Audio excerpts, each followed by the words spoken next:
Halo, selamat datang kembali di pembahasan kita.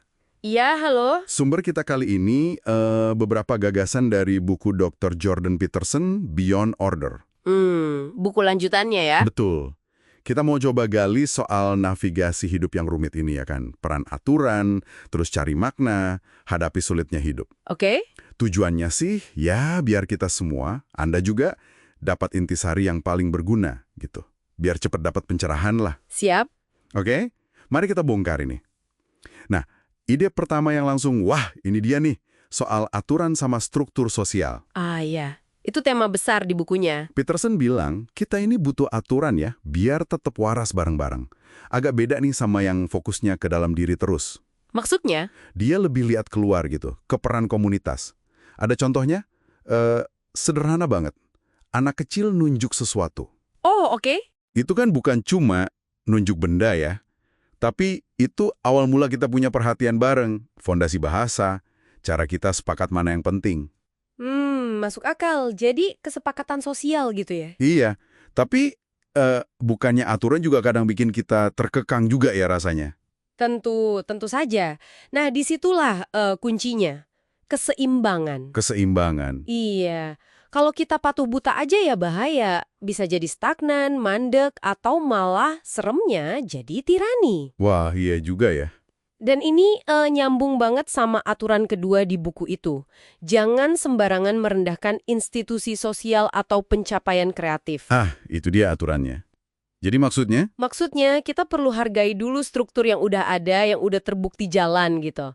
Tapi ya tetap harus ada ruang buat mempertanyakan, buat perbaikan. Jadi nggak boleh asal hancurin aja ya? Pas soal yang udah ada, bahayanya tuh di dua sisi. Institusi yang kaku korup, atau ya nolak status quo tapi nggak pakai pemahaman. Menarik. Keseimbangan lagi ya? Ada analogi bagus dari Harry Potter. Ingat peta perampok? Oh iya, Marauder's Map.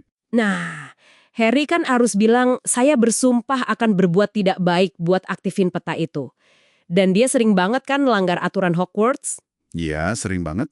Demi tujuan yang lebih gede tapi. Persis, itu bukan berarti aturan jelek, tapi moralitas sejati itu kadang butuh lebih dari sekedar patuh plek ketiplek. Maksudnya gimana tuh? Intinya gini, kuasai dulu aturannya, pahami jiwa di baliknya, baru Anda bisa mengubah atau bahkan melanggarnya secara etis. Tapi demi kebaikan lebih besar. Oke. Paham. Harus pinter-pinter mainnya ya? Iya, ini kayak tarian lah. Antara menjaga yang baik dan berani berinovasi. Nah, ngomongin keseimbangan aturan ini, jadi nyambung ke ide kunci lain dari Peterson. Tanggung jawab. Katanya itu sumber makna ya? Betul sekali. Ada satu aturan lagi. Bayangkan siapa diri Anda kelak, lalu fokuskan diri untuk mencapainya. Nah, ini nih, bagian yang menurut saya, wah, menantang, tapi menarik banget. Kenapa menantang? Peterson bilang, kita justru perlu beban berat buat dipikul. Tapi kan banyak orang mikir, aduh, beban berat mah bikin capek, bukan bikin bebas. Gimana tuh? Kok bisa jadi makna? Justru itu poinnya. Makna itu, menurut dia ya, bukan dicari di senang-senang aja atau hidup enteng tanpa beban. Terus di mana?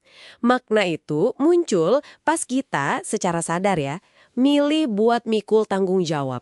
Sebesar mungkin malah, bahkan yang mungkin orang lain hindari. Hah, kenapa gitu? Rasa hampa atau pertanyaan, ngapain sih gue hidup? Jadi semacam jangkar gitu ya? Bisa dibilang begitu. Buat Anda secara sadar ambil tanggung jawab ngurus sesuatu, kejar target sulit, benerin yang rusak. Nah, itu yang bangun rasa hormat ke diri sendiri. Yang asli, yang kuat. Oke. Dan kayaknya nih, buat bisa mikul tanggung jawab itu, perlu berani jujur ya. Ini nyambung ke ide Peterson soal konfrontasi dan kebenaran. Tepat sekali. Penghalang terbesar kita seringnya yaitu nipu diri sendiri sama menghindar. Menghindar dari apa?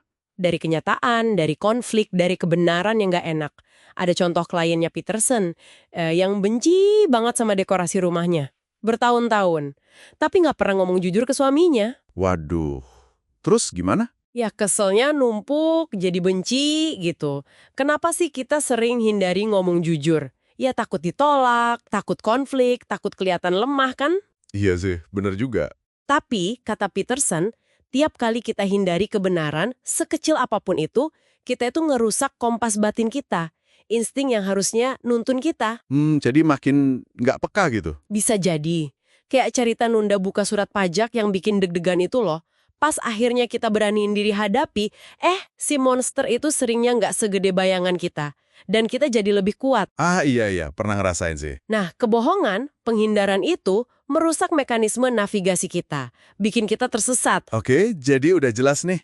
Perlu seimbang soal aturan, pentingnya tanggung jawab, berani hadapi kebenaran. Terus kesimpulan praktisnya gimana? Kan hidup ini emang ada susahnya, ada penderitaan, kadang ada jahatnya juga. Itu kan fakta ya? Benar. Realitas itu diakui kok, nggak disangkal. Tapi yang luar biasa dari manusia itu kemampuannya buat melampaui penderitaan itu dan secara sadar milih buat nggak nambah kejahatan di dunia. Melampaui? Maksudnya? Puncaknya ada di aturan terakhir buku ini. Bersyukurlah meskipun Anda menderita. Bersyukur pas menderita? Bukannya itu naif? Nah, ini bukan naif atau pasrah aja, tapi ini keputusan aktif. Berani, mengakui susahnya hidup tapi di saat yang sama secara sadar cari dan hargai kebaikan yang masih ada, sekecil apapun itu. Oh, jadi sikap ya? Bukan cuma perasaan? Tepat, sikap menantang terhadap kondisi kita, milih buat dorong yang terbaik dalam diri dan orang lain walau lagi susah. Memilih rasa syukur sebagai tindakan aktif. Menarik sekali. Yah, dan ini membawa kita ke pemikiran penutup nih buat Anda renungkan. Oke, apa tuh? Anda itu kan kompleks ya, penuh potensi yang mungkin belum tergali semua. Coba bayangkan, siapa diri Anda nanti kalau Anda berani jadi semua yang bisa Anda bayangkan? Dalam ya? Nah, mengingat potensi tak terbatas ini, dan mungkin ada kebenaran sulit yang lagi Anda hindari sekarang, coba pikir, langkah konkret paling kecil apa yang bisa Anda ambil hari ini untuk secara sukarela hadapi satu aja monster dalam hidup Anda? Demi apa? Demi pertumbuhan sejati Anda. Wow. Pertanyaan yang kuat banget buat direnungkan. Diskusi kita kali ini benar-benar cuma pemantik ya. Semoga bermanfaat. Semoga memberi Anda bahan buat eksplorasi lebih lanjut. Sampai jumpa di pembahasan kita berikutnya.